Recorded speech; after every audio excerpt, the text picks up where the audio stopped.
Jésus est la parole.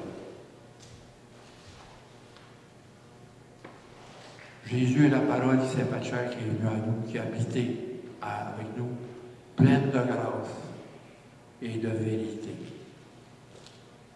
Il est la lumière. Le travail est en nous, ce n'est pas notre travail. Il faut céder à Jésus. Il faut céder.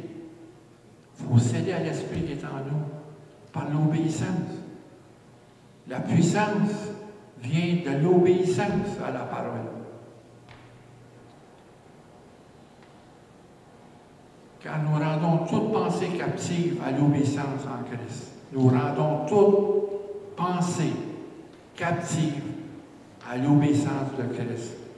Comme il dit dans Romains, chapitre 12, verset 2, ne pas se conformer avec les siècles. Ne pas se conformer. C'est que la pression du monde essaye de nous dévier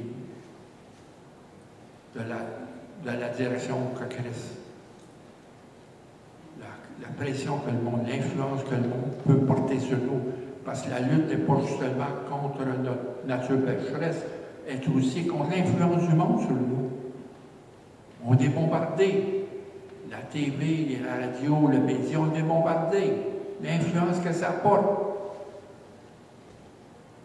Mais il faut avoir des regards sur Jésus. Il faut avoir nos attentes en lui, au-delà des circonstances. Au-delà. Parce que Jésus a dit, il va y avoir des guerres, il va y avoir des rumeurs de guerre. Les nations vont se rebeller contre les nations, les royaumes contre les royaumes. Il va y avoir des tremblements de terre, il va y avoir des cataclysmes. Plus ça va, plus ça se rapproche. Les douleurs de la création se rapprochent. Plus ça s'en vient. C'est là qu'il faut avoir des regards sur Jésus. Mais Jésus a dit une chose, il faut retenir, dans Matthieu 24. Il dit ces choses-là, il faut qu'elles arrivent avant que je vienne. Tout ce qui se passe aujourd'hui dans le monde, tout ce qui se passe, même ce qu'on voit aujourd'hui à TV, le massacre de l'Ukraine, tout ça, il faut que ça. Il y a eu des guerres, c'est pas la première guerre. Il y a eu d'autres génocides. Puis voilà, c'est pas fini, il va y en avoir d'autres. Et la dernière de toutes les dernières, ça va être la guerre d'Armageddon. Quand Jésus va revenir, la dernière des dernières. Il ne faut pas se surprendre de ce qui se passe aujourd'hui. Jésus a bien dit, il va y avoir des rumeurs de guerre.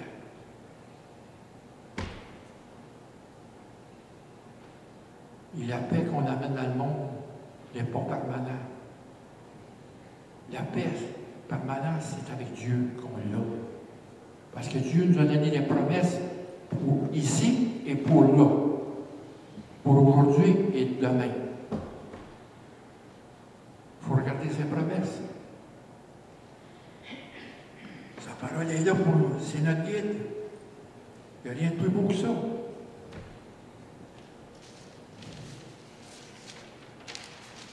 Puis dans Jean 19:30,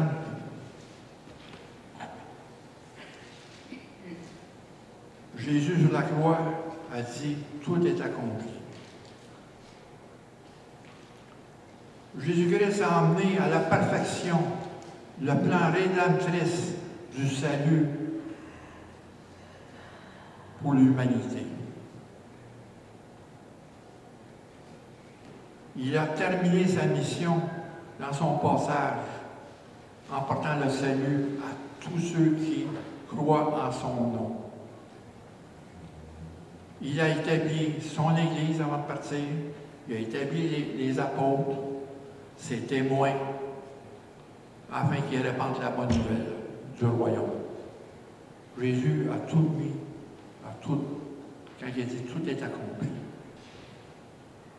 Il a fini l'ouvrage et les rédemptrices. Il s'est donné en sacrifice. Il a obéi au Père. Et le Père est venu me chercher. Père, je remets mon esprit. Viens me chercher, je veux revenir à la maison.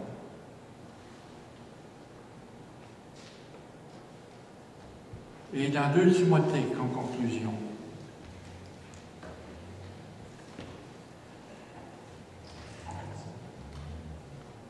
au chapitre 1, je vais vous lire au complet.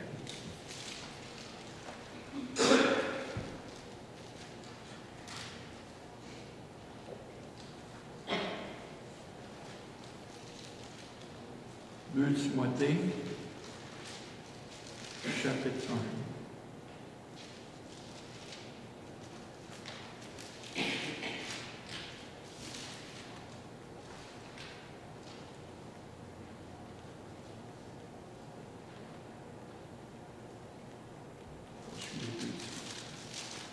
Excusez, c'est 2 Timothée, chapitre 1. Parce qu'il parle à Timothée. Timothée, c'est son bras droit, puis il était timide.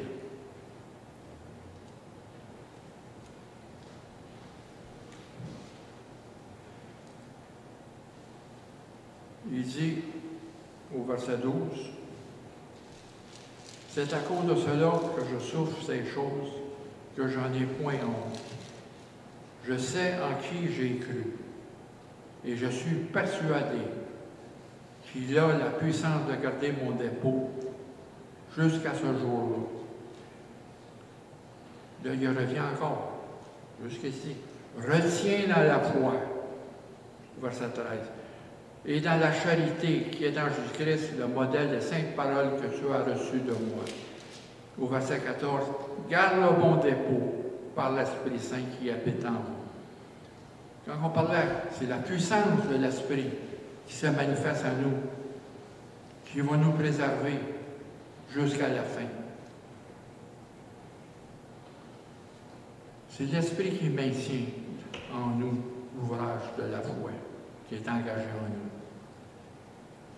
Il dit, garde le dépôt. Il dit, il faut retenir les paroles de l'Évangile qu'on nous a annoncées. On revient au chapitre 15, le 1er Corinthiens. Je vous rappelle, frères, l'Évangile que je vous ai annoncé, que vous avez reçu, dans lequel vous avez persévéré et par lequel vous êtes sauvés. Si vous retenez, ici il dit, retiens dans la foi et dans la charité qui est en Jésus-Christ. Retiens. Soyez fermes dans l'espérance qui est en vous. Soyez fermes. Et par lequel vous êtes sauvés si vous retenez tel quel je vous l'ai annoncé. Il ne faut pas dévier. Il faut. C'est tel quel que la parole nous a été annoncée.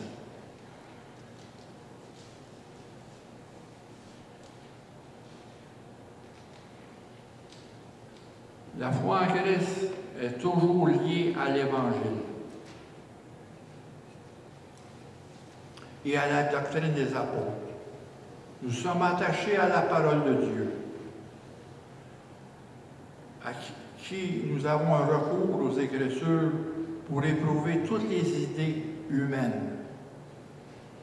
Et nous n'acceptons rien qui soit au contraire à la Bible, aux Saintes Écritures.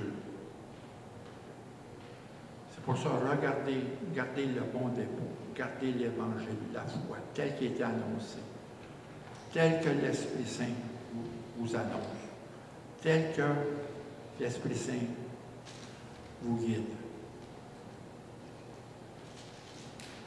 Et dans 2 Timothée, au verset 4 au chapitre 4 et 7,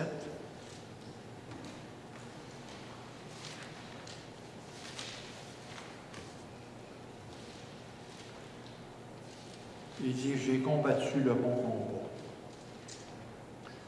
J'ai achevé la course, j'ai gardé la foi.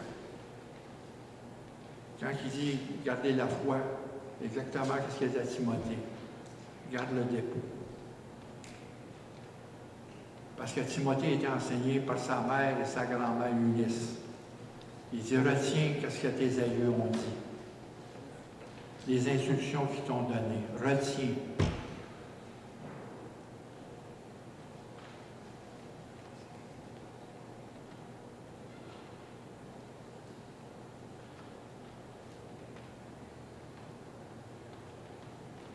Parce qu'il ne faut pas négliger l'Esprit Saint que nous avons reçu, le baptême de l'Esprit. Souvent, on n'entend pas tellement parler de l'Esprit Saint. Mais l'Esprit Saint, c'est la partie la plus importante en nous.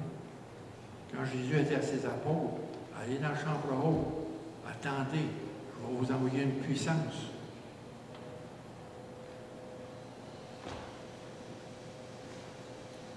Et si cette puissance-là, Dieu nous ouvre l'Esprit.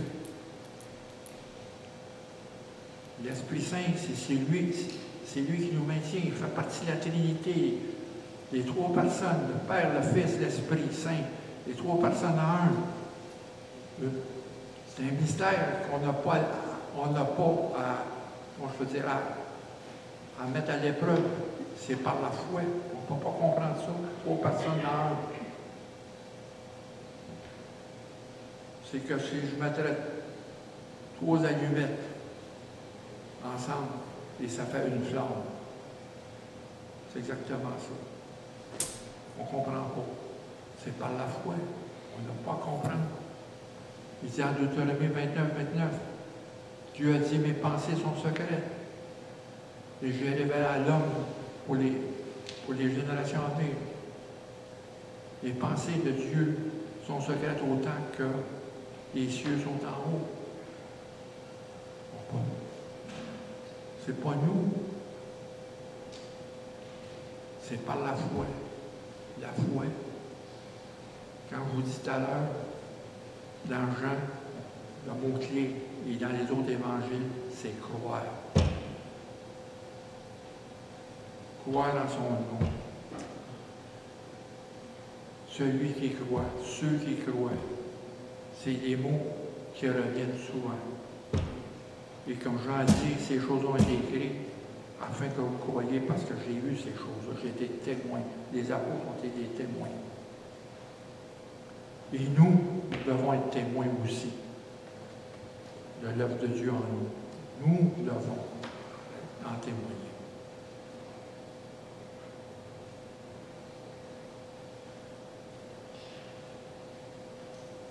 Seigneur, on te remercie, Seigneur, pour tes paroles. On te remercie, Seigneur,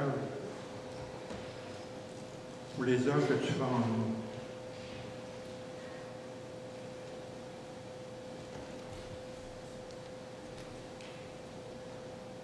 Pour le don de l'Esprit Saint que nous avons reçu. On te prie, Seigneur, que nous cédons ta place à tes œuvres. Au nom de Jésus-Christ, Amen. Regardez dans Jean 15, verset 5. Ça, c'est une autre chose que j'ai passée.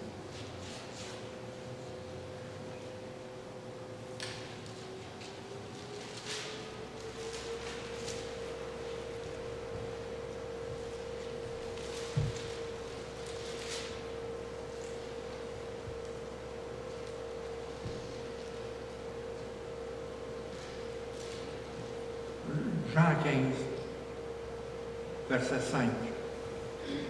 Ça revient quand on parle de l'ouvrage de Dieu, de Jésus en nous. Je suis le cep, vous êtes le serment. Celui qui demeure en moi et en qui je demeure, n'oubliez pas ça, celui qui demeure en moi et en qui je demeure, porte beaucoup de fruits, car sans moi, vous ne pouvez rien faire. Je vous laisse avec ces paroles. Et ça complète complètement ce qu'on vient de dire, le message. Au moins, vous.